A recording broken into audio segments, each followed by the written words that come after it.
بسم اللہ الرحمن الرحیم۔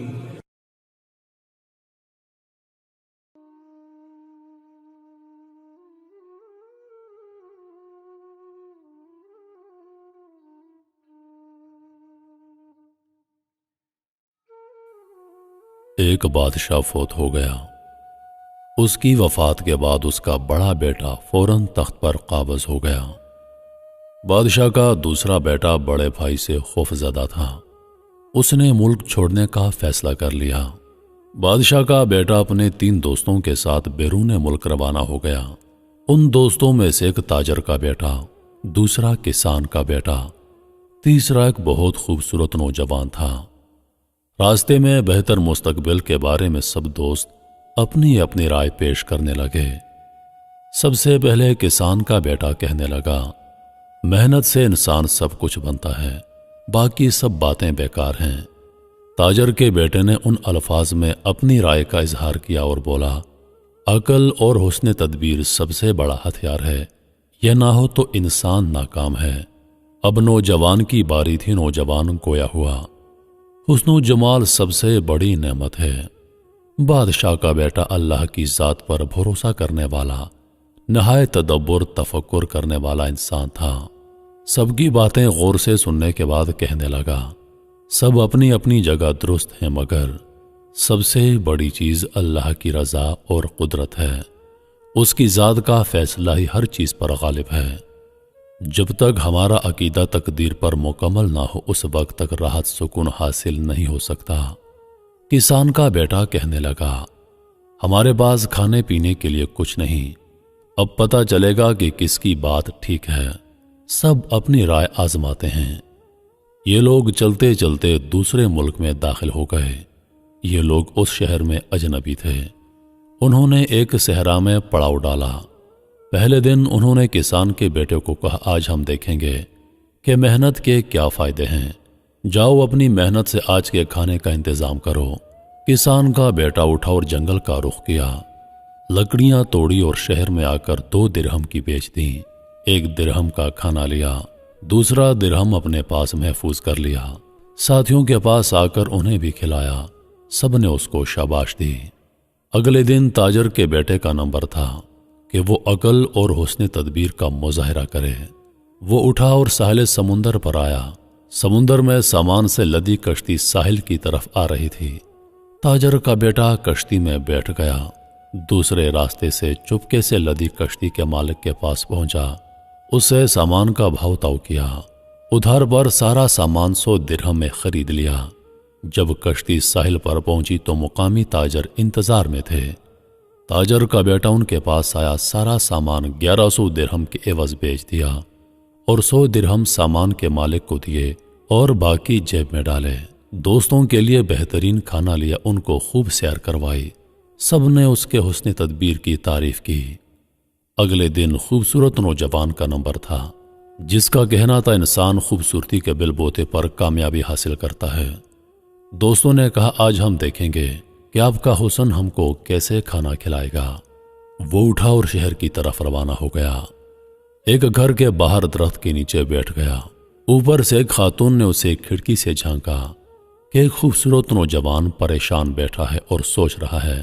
اس نے بلا کر وجہ پوچھی، کھانا کھلایا، مسافر ہے۔ پریشانی کی وجہ پوچھی تو اس نے دوستوں کا قصہ سنا دیا۔ خاتون نے نوجوان کو کچھ رقم تھما دی۔ وہ نوجوان سب کے لیے کھانا لے آیا۔ سب نے اس کو بھی سراہا۔ اب بادشاہ کے بیٹے کی باری تھی۔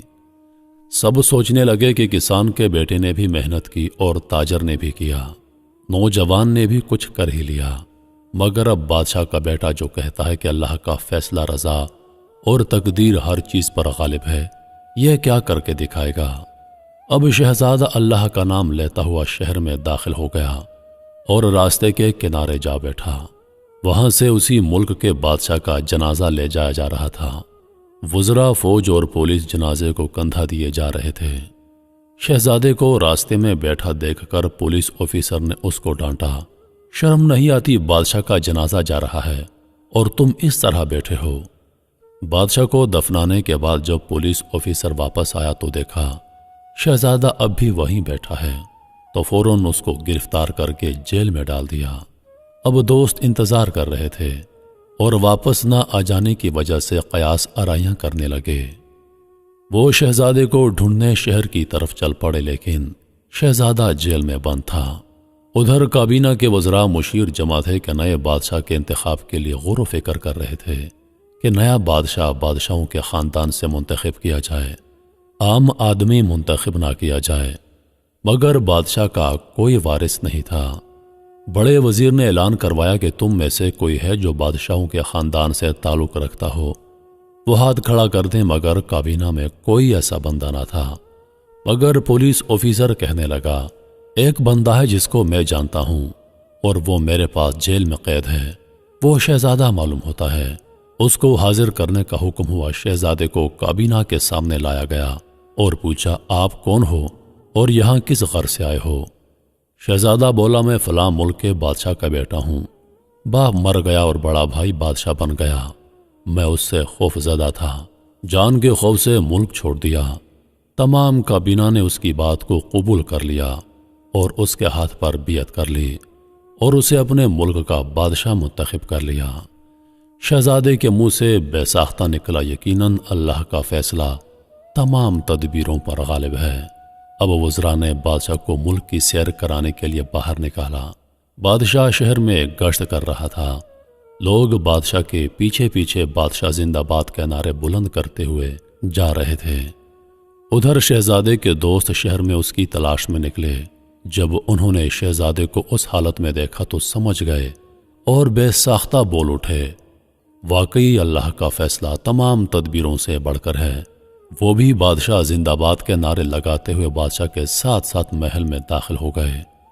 بادشاہ تخت پر بیٹھا، یہ لوگ اس کی خدمت میں حاضر ہو گئے۔ بادشاہ نے ان کے سامنے کل کا جملہ دہراتے ہوئے کہا، اللہ نے یہ سب کچھ اس لیے کیا تاکہ تمہیں معلوم ہو جائے کہ اللہ کا فیصلہ رضائے طاقت ہر چیز پر غالب ہے۔ اللہ جو چاہے کر سکتا ہے، جو جیسا گمان کرتا ہے اس کے ساتھ ویسا ہی معاملہ ہوتا ہے۔ بادشاہ نے تاجر کے بیٹے کو مشیر مقرر کر لیا، کسان کے بیٹے کو وزیر زراعت کے عہدے پر مقرر کیا، اور جو خوبصورت نوجوان تھا اس سے کہا، یہ عارضی حسن کسی فائدے کا نہیں، اس کو کچھ مال تحفے میں دے کر رخصت کر دیا۔ جس نے خدا کی ذات پر بھروسہ کیا، اللہ نے اس کو ہی ہمیشہ کامیاب کیا ہے۔